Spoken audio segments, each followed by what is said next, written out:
जनजातियों में विवाह साथी चुनने के तरीके। सामान्य विवाह, जब लड़का और लड़की के परिवारों की इच्छा से विवाह संपन्न होते हैं उन्हें सामान्य विवाह कहते हैं। दूसरा है परिवीक्षा विवाह, जब लड़का अपनी प्रेमिका के घर जाकर कुछ दिन रहता है और लड़की के माता पिता के द्वारा उनके आचरण और कार्यों को स्वीकार किया जाता है तभी यह विवाह संपन्न हो पाता है। उत्तर पूर्व की कुकी जनजाति में इस प्रकार का विवाह प्रचलित है। अगला आते हैं सेवा विवाह, जब लड़का वधू धन देने में सक्षम नहीं हो पाता तब अपने होने वाले ससुराल में जाकर सेवक के रूप में कार्य करता है, तत्पश्चात विवाह संपन्न हो पाता है।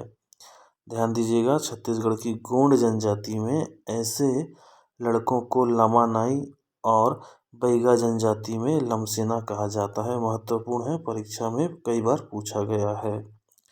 अगला है विनिमय विवाह। कुछ जनजातियों में वधू मूल्य से बचने के लिए दो परिवारों भाई बहन के आपस में अदला बदली के द्वारा परिवार की सहमति से विवाह करते हैं।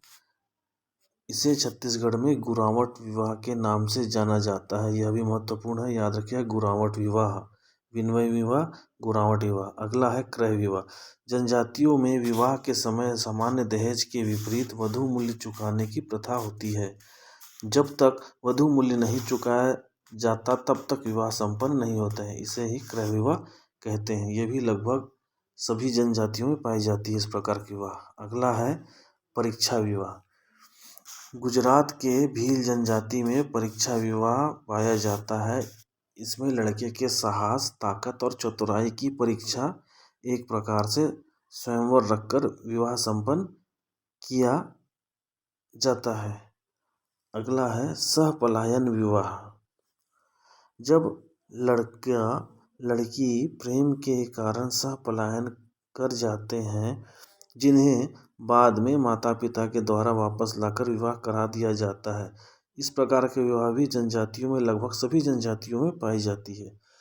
अगला आता है अपहरण विवाह, जब युवक युवती उनके माता पिता के विरुद्ध जाकर विवाह कर लेते हैं। इस विवाह में परिवारों की सहमति नहीं होती। ध्यान दीजिएगा, गोंड जनजाति में यह पायतोसुर विवाह के नाम से जाना जाता है। महत्वपूर्ण है, परीक्षा में कई बार पूछे गए हैं।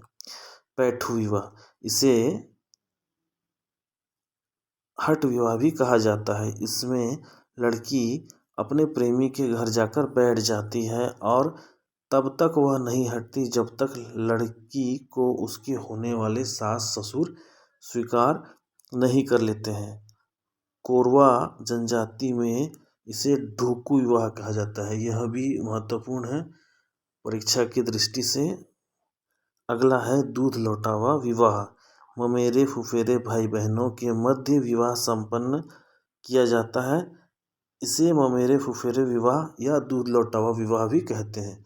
यह विवाह गोंड जनजाति में प्रचलित है। तो ध्यान दीजिएगा, सारे महत्वपूर्ण हैं और परीक्षा उपयोगी हैं। धन्यवाद।